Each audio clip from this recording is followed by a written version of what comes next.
네, 안녕하세요. 6월 4일 금요일 아침입니다. 6월 4일 금요일 아침 매일 성경 묵상 함께 나누겠습니다. 오늘은 잠언 18장 13절에서 24절까지 말씀인데요. 제가 16절까지 봉독합니다.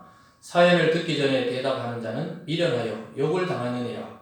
사람의 심령은 그의 병을 능히 이기려니와 심령이 상하면 그것을 누가 일으키겠느냐. 명철한 자의 마음은 지식을 얻고 지혜로운 자의 귀는 지식을 구하느니라. 사람의 선물은 그의 길을 넓게 하며 또 존귀한 자 앞으로 그를 인도하느니라. 아멘. 오늘 본문을 중심으로 하나님이 주신 소중한 선물, 하나님이 주신 소중한 선물이라는 제목으로 하나님의 말씀을 증거하겠습니다. 요즘에 1인 가구 시대가 되었다, 이런 이야기를 많이 듣죠. 1인 가구가 300만 가구가 넘어가는 그런 시절에 우리는 살아가고 있습니다. 그러하다 보니까 점점 단절되고 소외되고 또 고독사로 홀로 생을 마감하는 그런 청년들과 노인들이 많이 늘어나고 있다고 합니다. 예전에는 고독사 하면 주로 노인들을 말했는데요. 얼마 전에 다큐멘터리를 통해서 잠시 보니까 청년들이 홀로 살다가 고독하게 또 홀로 생을 마감하는 그러한 것들을 보게 되었는데 참 마음이 안타깝고 또 여러 가지 생각을 하게 되었습니다. 우리가 이 시대를 살아가면서 다시 한번 공동체의 중요성, 또 영적인 가족의 중요성에 대해서 생각해 보게 되고요. 우리가 한두 사람의 진정한 이 믿음 안의 형제요, 자매, 그런 분들이 있다는 것이 얼마나 중요한지를 오늘 본문을 통해서 잠시 보게 되고요. 또 우리가 살아가는 현실 속에서 참 외롭고 고독하고 점점 더 삭막해져가는 이런 시대 속에서 우리가 신앙 생활을 한다는 것, 또 공동체 생활을 한다는 것이 무엇인지 다시 한번 깊이 생각해 보게 되는 날입니다. 오늘 첫 번째로는요, 마음과 병의 관계에 대해서 잠시 보게 되면요, 특별히 14절에 보면요, 사람의 심령은 그의 병을 능히 이기려니와 심령이 상하면 그것을 누가 일으키겠느냐, 이렇게 말씀하고 있습니다. 여러분, 마음이란 것은 보이지 않지만 굉장히 중요하다는 사실을 현대 의학에서도 드러나고 있습니다. 흔히들 마음의 그 병들, 스트레스 때문에 일어난다, 이렇게 말하는데 그 스트레스가 결국은 암을 유발하고 또 각종 그 뇌질환이나 또 심장 발작이나 뭐 여러 가지 또 이런 뇌졸중이나 이런 것들을 유발한다고 합니다. 근데 오늘 여기 보면요, 14절에 사람의 심령은 그의 병을 능히 이긴다. 그러니까 마음이 건강하고 심령이 강한 자, 하나님의 영적으로 충만한 자는 병을 능히 이긴다고 말하고 있습니다. 그러니까 다시 말하면 하나님의 말씀과 성령의 능력과 또 성령의 충만함을 통해 우리가 마음이 기쁘고 진정 행복할 때 육체의 질병도 치료하게 되고 또 건강을 회복할 수 있게 된다고 말합니다. 근데 후반대로 보면 심령이 상하면 그것을 누가 일으키겠냐. 그러나 몸이 건강한 것처럼 보여도 마음이 상하고 일어날 의욕이 없고 삶에 대한 의욕이 사라지면 그걸 누가 일으키겠느냐고 이야기하고 있습니다. 여러분, 그만큼 이 마음의 병은 깊고도 참 무서운 것입니다. 근데 현대인들이 주로 많이 앓고 있는 것이 마음의 병이라고 말합니다. 여러분, 이것을 이길 수 있는 길은 오직 하나님의 말씀을 통해 우리 마음의 심령을 새롭게 하는 방법밖에 없는 것입니다. 그래서 마음의 상태가 몸의 건강의 상태를 결정할 때가 많죠. 여러분, 마음을 굳게 하시고 하나님의 말씀으로 정말 과거의 어떤 잘못이나 원한이나 또는 후회나 이런 것들을 잊어버리시고 하나님의 말씀으로 회복되는 이 아침이 되기를 주님의 이름으로 축원합니다. 그래서 마음의 병이 육신의 병을 일으키기도 하고 또 마음의 건강이 육신의 건강을 회복시키기도 한다는 것을 우리는 알게 되는데요. 특별히 이 마음의 상처는 말을 통해서 줄 때가 많습니다. 15절에 보면 명철한 자의 마음은 지식을 얻고 지혜로운 자의 귀는 지식을 구하느니라. 사람의 선물은 그의 길을 넓게 하며 또 존귀한 자 앞으로 그를 인도한다.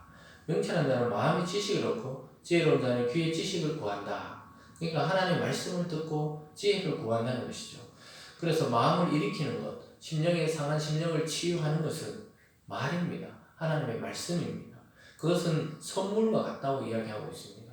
존귀한 자 앞으로 그를 인도한다. 하나님 앞으로 인도하고 옛날에 보면 왕 앞으로 인도한다. 이런 의미가 있죠. 그래서 보이지 않는 이 마음을 치료하고 회복할 때는 말이 중요합니다.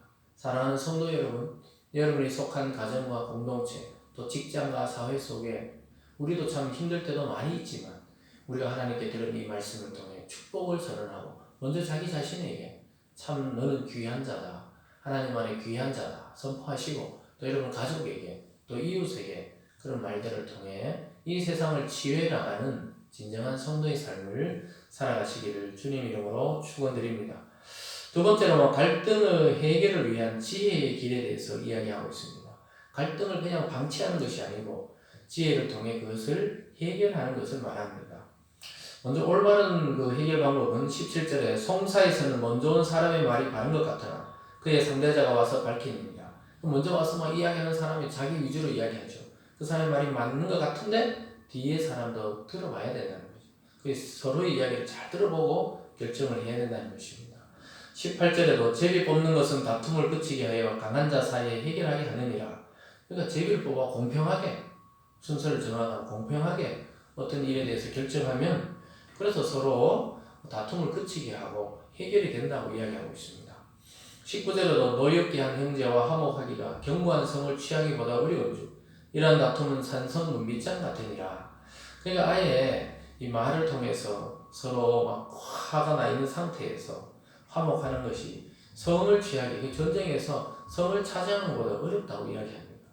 그렇기 때문에 미리미리 그런 일이 일어나기 전에 이 갈등을 해결하는 지혜로 나가야 되는 것입니다.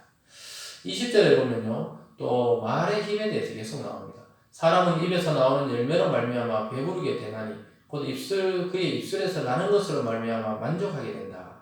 이것은 입에서 나오는 열매라는 것은 하나님의 말씀을 통해서 진정한 배부름이 있다는 것을 보여줍니다. 사람의 입, 여러분의 입에서 하나님의 말씀이 선포될 때 진정한 영적 배부름을 느끼게 되는 것입니다. 그래서 그 입술에서 나는 것을 통해 우리는 만족을 느낍니다. 설교자를 통해 여러분이 지금 말씀을 듣는다거나 또 묵상을 통해 성경을 통해 하나님의 말씀을 여러분이 듣는다는 것, 그런 것을 통해 우리는 진정한 만족, 진정한 영적 배부름을 느끼게 되는 것입니다. 21절에도요, 죽고 사는 것이 혀의 힘에 달렸다, 말의 권세에 달렸다는 겁니다. 죽고 살기도 한다는 거예요.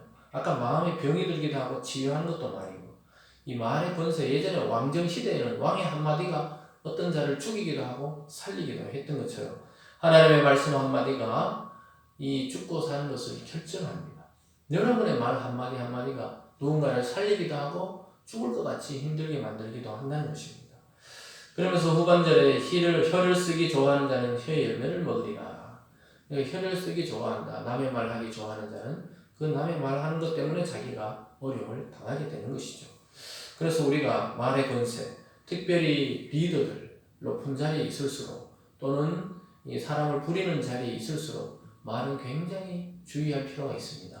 그 말 한마디로 어떠한 사람의 영혼을 죽이기도 하고 그 사람의 인생에 큰 상처를 주기도 하기 때문에 우리는 갈등을 해결하기 위해서는 이 말의 절제, 또 분노한 상태에서 말을 쏟아붓지 않도록 늘 우리가 주의하고 또 하나님 앞에서 말하는 자세를 가져야 할 것입니다.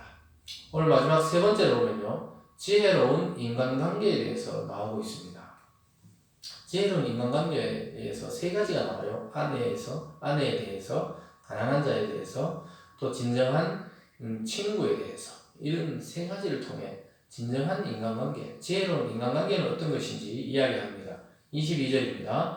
아내를 얻는 자는 복을 얻고 여호와께 은총을 받는 자니라. 가난한 자는 간절한 말로 구하여도 부자는 엄한 말로 대답하느니라. 많은 친구를 얻는 자는 해를 당하게 되거니와 어떤 친구는 형제보다 친밀하니라. 여러분 22절부터 보면요, 아내를 얻는 자는 복을 얻는데요, 여호와께 은총을 받은 자라고 이야기하고 있습니다. 여러분 이것은 이 사람이 행복을 느끼려면 사랑을 받고 사랑을 주는 것이죠.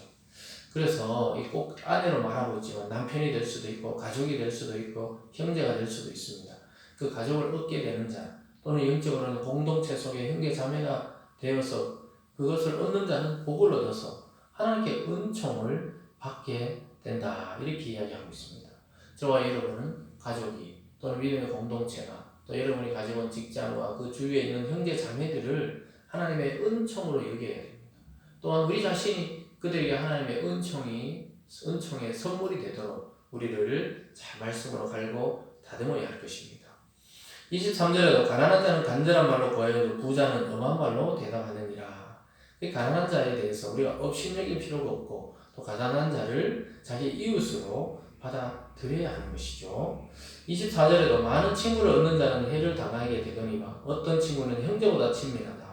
이것은 많은 친구가 중요한 것이 아니라 그러면 뭐 이게 친구가 너무 많아서 또 자기 인생에 너무 분잡할 수도 있죠. 근데 어떤 친구는 형제보다 친밀하다.